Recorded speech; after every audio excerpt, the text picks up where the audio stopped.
ఈ incident August 1, 1999 బీహార్లో జరిగింది. ఆ రోజు మధ్యాహ్నం 1:30కి పోలీస్ స్టేషన్కి అనుపమ్ రాయ్ అనే వ్యక్తి వచ్చి తాను జంషెడ్పూర్లో ఒక డాక్టర్ని అని ఒక కంప్లైంట్ ఇవ్వడానికి ఇక్కడికి వచ్చాను అని పరిచయం చేసుకున్నాడు. పోలీసులు ఏం జరిగిందో చెప్పమన్నారు. అప్పుడు అనుపమ్ రాయ్ మా చెల్లెలు ఇదే ఊర్లో ఉంటుంది. తన పేరు లక్కీ భౌమిక్. తన వయసు 40 ఉంటుంది. తాను దగ్గర నుండి కొన్ని నెలలుగా ఏ ఫోను నాకు రాలేదు. నేను ఫోన్ చేసినా కూడా ఫోన్ తీయడం లేదు. ఏం జరిగిందో అని నేను నా పని ఒత్తిడి వలన మా చెల్లెలను కలవడానికి రాలేక నా స్నేహితుడిని పంపించాను. నా ఫ్రెండ్ ఈ ఊరికి వచ్చి ఇంటికి లాక్ వేసి ఉంది అని చెప్పగానే నేను వెంటనే బయలుదేరి వచ్చి ఇంటికి వెళ్ళి చూడగా ఇంటికి తాళం వేసి ఉంది అని చెప్పాడు. అప్పుడు పోలీసులు ఇంట్లో ఎవరెవరు ఉంటారు అని అడిగారు. మా చెల్లెలు, ఆమె భర్త సుబేద్, కొడుకు కళ్యాణ్, కూతురు చైతాలి, అలాగే మా అమ్మ కూడా మా చెల్లెల దగ్గరే ఉంది సార్. వీళ్ళు ఎవరూ ఇప్పుడు కనిపించడం లేదు అని కంప్లైంట్ ఇచ్చాడు. పోలీసులు అనుపమ్ రాయ్ని తీసుకొని ఆ ఇంటికి వెళ్ళి చూడగా మెయిన్ గేట్కి మెయిన్ డోర్కి లాక్ వేసి ఉంది. ఇంటి చుట్టుపక్కల వాళ్ళని అడిగితే మాకు ఎవరికీ తెలియదు, కొన్ని రోజులుగా వీళ్ళు ఎవరు కనిపించడం లేదని చెప్పారు. పోలీసులు కాంపౌండ్ వాళ్ళు దూకి ఇంటి వెనుక వైపు డోర్ తీసి ఉందేమోనని చూశారు. కానీ అది కూడా లాక్ చేసే ఉంది. మెయిన్ డోర్ తాళాన్ని పగులుగొట్టి ఇంట్లోకి వెళ్ళారు. హాల్లోకి వెళ్ళగానే పోలీసులకు ఏదో డిఫరెంట్ స్మెల్ వచ్చింది. అన్ని గోడలకి రక్తం మరకలు ఉన్నాయి. హాల్లో ఒక మూలన రక్తంతో తడిసిన బట్టలు కుప్పగా వేసి ఉన్నాయి. అంతేగాక టెలిఫోన్ వైర్ కూడా ఎవరో కట్ చేసినట్టు ఉంది. హాల్ నుండి బెడ్రూమ్లోకి వెళ్ళగానే బీరువాలోని బట్టలన్నీ తీసి పడేసి చిందరవందరగా ఉన్నాయి. పోలీసులు ఇదేదో రాబరీ కేసు అనుకున్నారు మొదట. కానీ దొంగతనం చేసి వెళ్ళేటప్పుడు తాళాలు ఎందుకు వేస్తారు అని పోలీసులకు డౌట్ వచ్చి ఇంకా డెప్త్గా వెతకడం మొదలుపెట్టారు. అలా వెతుకుతూ కిచెన్లోకి రాగానే రక్తంతో తడిసిన ఇనుప రాడ్డు, ఒక కత్తి కూడా కనిపించాయి. ఇంటి వెనుక వైపు వెళ్ళి గమనించగా అన్ని వస్తువులు పాతగా ఉన్నాయి. కానీ ఆ ఇంటి సెప్టిక్ ట్యాంక్ మూత సిమెంట్ పూసి కొత్తగా ఉంది. పోలీసులకి అనుమానం వచ్చి ఆ సెప్టిక్ ట్యాంక్ మూత తీయించి చూడగా అందులో ఒక మూట కనిపించింది. ఆ మూట తీసి చూడగా మనిషి ఎముకలు ముక్కలు ముక్కలుగా ఉన్నాయి. వాటన్నిటినీ ఫోరెన్సిక్ టెస్ట్కి పంపించగా అవన్నీ ఆ ఇంట్లో వాళ్ళవే అని తెలిసింది. కానీ అందులో చైతాలి ఎముకలు లేవు. చైతాలి అంటే ఆ ఇంటి కూతురు, లక్కీ భౌమిక్ సుబేద్ వాళ్ళ కూతురు. పోలీసులకు చైతాలి మీద డౌట్ వచ్చి ఇంటి చుట్టుపక్కల వాళ్ళని ఎంక్వైరీ చేశారు. ఆ ఎంక్వైరీలో పక్కనే ఉన్న క్రికెట్ స్టేడియంలో రిజ్వాన్ అనే అబ్బాయి ఉంటాడు, వాడితో తిరగటం మేము అందరం చూసామని చెప్పారు. పోలీసులకు వీళ్ళిద్దరూ కలిసి ఏదో చేశారు, ఆ ఫ్యామిలీకి ఏమైందో ఖచ్చితంగా వీళ్ళకి తెలిసే ఉంటుంది అని వాళ్ళ గురించి ఎంక్వైరీ చేసి వెతకటం మొదలుపెట్టారు. వాళ్ళని వెతుకుతున్నారు అని వాళ్ళకి తెలిసింది. వాళ్ళు భయపడ్డారో ఏమో తెలియదు, కానీ వాళ్ళంతటా వాళ్ళే వచ్చి పోలీసులకు లొంగిపోయారు. పోలీసులు వీళ్ళందరినీ కూర్చోబెట్టి ఇంట్రాగేట్ చేయటం స్టార్ట్ చేశారు. ఆమెను ఇంట్రాగేట్ చేసేటప్పుడు భయంకరమైన నిజాలు బయటకు వచ్చాయి. అది విన్న పోలీసులు ఇలాంటి వాళ్ళు కూడా ఉంటారా అని ఆశ్చర్యపోయారు. ఇంతకేం జరిగిందో తెలుసుకోవాలి అంటే స్కిప్ చేయకుండా చూడండి. చైతాలి ఫాదర్ మంచి జాబ్లో ఉన్నాడు, డబ్బు కూడా చాలా ఉంది. తెలిసిందే కదా, డబ్బు ఎక్కువ ఉన్న పిల్లలు ఫ్రీడమ్ ఎక్కువ కోరుకుంటారు అని. అలాగే ఇక్కడ కూడా చైతాలి ఫాదర్ పిల్లలకు ఎక్కువ ఫ్రీడమ్ ఇచ్చాడు.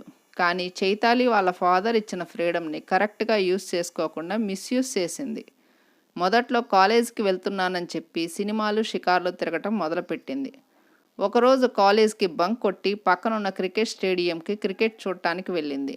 అక్కడే 21 సంవత్సరాల రిజ్వాన్ అనే అబ్బాయితో పరిచయం ఏర్పడింది.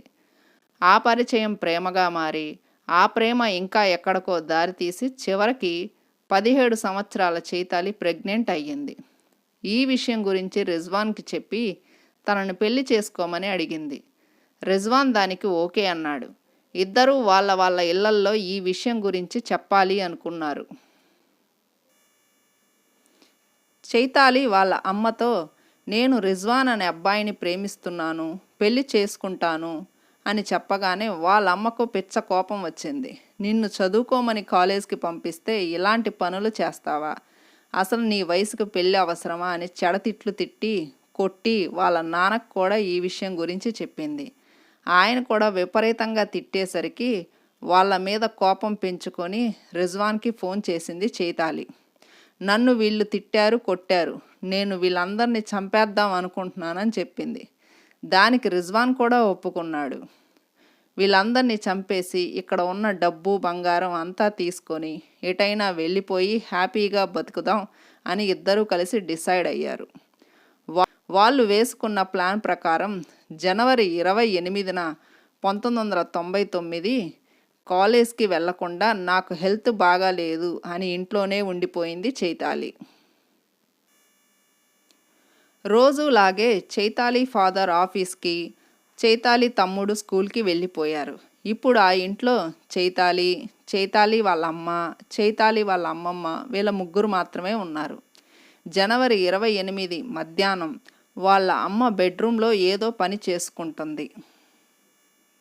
వాళ్ళ అమ్మమ్మ హాల్లో మంచంపై పడుకొని నిద్రపోతుంది. వాళ్ళ ప్లాన్ ప్రకారం రిజ్వాన్ అక్కడికి వచ్చాడు. మంచం మీద నిద్రపోతున్న వాళ్ళ అమ్మమ్మ ముఖంపై దిండు పెట్టి ఇద్దరూ కలిసి ఆమెకు ఊపిరి ఆడకుండా చేసి చంపేసి పైన దుప్పటి కప్పారు. ఇద్దరూ కలిసి బెడ్రూమ్ వైపు వెళ్ళారు. బెడ్రూమ్లో పని చేసుకుంటున్న వాళ్ళ అమ్మ గొంతును గట్టిగా నొక్కాడు రిజ్వాన్. ఆమె కాళ్ళు చేతులు ఆడిస్తుంటే చైతాలి ఆమె కాళ్ళు కదిలించకుండా గట్టిగా పట్టుకుంది. ఆమె కూడా ఊపిరాడక చనిపోయింది. అమ్మమ్మని చంపేసి హాల్లో తమ్ముడు కోసం వెయిట్ చేస్తుంది చైతాలి. చైతాలితో పాటు రిజ్వాన్ కూడా అక్కడే వెయిట్ చేస్తున్నాడు. సాయంత్రం అయ్యింది. చైతాలి తమ్ముడు స్కూల్ నుండి వచ్చి కాలింగ్ బెల్ కొట్టాడు. డోర్ ఓపెన్ చేసి నీకోసం ఒక సర్ప్రైజ్ ఉంది, కిచెన్లోకి వెళ్ళి చూడు అని చెప్పింది చైతాలి. వాడు కిచెన్లోకి వెళ్ళగానే రిజ్వాన్ వెనక నుండి బలంగా వాడి గొంతును పట్టుకున్నాడు. వాడు ఊపిరాడక కాళ్ళు చేతులు కదిలిస్తుంటే చైతాలి పక్కనే ఉన్న కత్తిని తీసుకొని వాడిని పొడిచి చంపేస్తుంది. ఇక ఇద్దరు వాళ్ళ ఫాదర్ కోసం వెయిట్ చేస్తూ ఉన్నారు. అయితే వాళ్ళ ఫాదర్ రాగానే డోర్ వెనక నుండి గట్టి ఇనప రాడ్డు తీసుకొని ఆయన తల పగలగొట్టారు. ఆయన కింద పడగానే కత్తి తీసుకొని నరికి చంపేశారు. నలుగురిని చంపిన తర్వాత ఏం చేయాలో అర్థం కాక రిజ్వాన్ వాళ్ళ తమ్ముడికి ఫోన్ చేసి అక్కడికి పిలిపించుకున్నాడు. వాళ్ళ తమ్ముడు అక్కడికి వచ్చాక ముగ్గురు కలిసి ఆ నలుగురి బాడీస్ని ముక్కలుగా చేసి మూట కట్టి ఇంటి సెప్టిక్ ట్యాంక్లో వేసి పైన సిమెంట్ చేశారు. ఏమీ జరగలేదు అన్నట్టు రిజ్వాను వాళ్ళ తమ్ముడు అక్కడి నుండి వెళ్ళిపోయారు. ఇక్కడ ఎంతో బాధాకరమైన విషయం ఏంటంటే తన సొంత వాళ్ళైన నలుగురిని చంపి అదే ఇంట్లో ఒక నెలపాటు వండుకొని తింటూ రాత్రులు రిజ్వాన్ని పిలిపించుకొని ఎంజాయ్ చేస్తూ ఉంది చైతాలి. ఒక నెల తర్వాత ఆ ఇంట్లో ఉన్న బంగారం డబ్బు తీసుకొని పారిపోయారు. పోలీసుల ఎంక్వైరీలో ఇదంతా పక్కా అయ్యింది అని తెలిసిన తర్వాత వాళ్ళని అరెస్ట్ చేశారు. కోర్టు వీళ్ళిద్దరికీ ఉరిశిక్ష, రిజ్వాన్ తమ్ముడికి యావజ్జీవ శిక్ష విధించింది.